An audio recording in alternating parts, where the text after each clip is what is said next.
প্রিয় ঈমানদার শ্রোতাগণ, সম্মানিত মুসল্লিবৃন্দ, আজকে আমরা আলোচনা করব মানবজাতির মা, প্রথম নারী হাওয়া আলাইহিস সালামের সৃষ্টির ঘটনা। এমন এক ঘটনা যার ভেতর লুকিয়ে আছে আল্লাহর কুদরতের গভীর নিদর্শন, রহমতের মধুর বার্তা আর পারিবারিক জীবনের সেই অনন্ত শিক্ষা। মানুষ একা থাকতে পারে না, আল্লাহ তাকে সঙ্গী সৃষ্টি করেছেন। হাওয়া আলাইহিস সালামের সৃষ্টি এক বিস্ময়কর ঘটনা।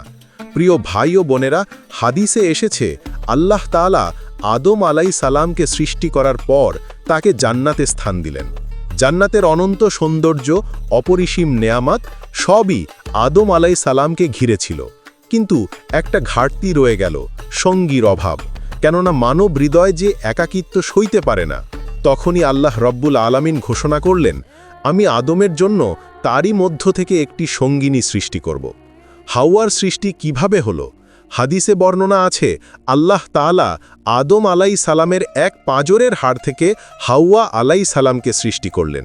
আল্লাহর ইচ্ছায় আদম আলাইহিস সালাম এক ধরনের ঘুমে গেলেন, আর তার ঘুমন্ত অবস্থায় আল্লাহ অত্যন্ত সূক্ষ্ম রহমতপূর্ণভাবে সেই হাড় থেকে হাওয়া আলাইহিস সালামকে রূপ দিলেন, গঠন করলেন, প্রাণ দিলেন।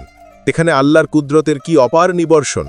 মানুষের সঙ্গী মানুষের ভেতর থেকেই। আল্লাহ যদি চাইতেন মাটি থেকেও সৃষ্টি করতে পারতেন, আকাশ থেকেও নাজিল করতে পারতেন, কিন্তু তিনি করলেন একই সত্তার অংশ থেকে আরেক সত্তা। কেন? সৃষ্টির ভেতরে লুকানো শিক্ষা, এক ভালোবাসার শিক্ষা। হাওয়া আলাইহিস সালাম আদমের অংশ থেকে, তাই তাদের সম্পর্ক রক্তের নয়, মমতার, হৃদয়ের, কাছে থাকার সম্পর্ক। দুই পরিবার একে অপরের পরিপূরক। আদম আলাইহিস সালাম ছিলেন একা, হাওয়া আলাইহিস সালাম এসে পূর্ণতা দিলেন। পুরুষ নারী একজন ছাড়া আরেকজন অপূর্ণ, এটাই ইসলামের বার্তা। তিন সম্মান ও মর্যাদা। হাওয়া আলাইহিস সালাম কোনো নিচু স্থান থেকে সৃষ্টি নন, আদম আলাইহিস সালামের পাশে দাঁড়ানোর জন্য সৃষ্টি।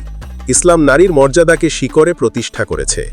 হাওয়া আলাইহিস সালামের সৃষ্টি আমাদের শেখায়, একটি হৃদয় আরেকটি হৃদয়ের জন্যই সৃষ্টি। হে আল্লাহ, যেমন তুমি আদম ও হাওয়া আলাইহিস সালামের মাঝে ভালোবাসা, শান্তি, রহমত দিয়েছিলে, তেমনি আমাদের পরিবার, সংসার, দাম্পত্য জীবনেও দাও। আমাদের ঘরগুলো জান্নাতের নমুনা বানিয়ে দাও। আমিন।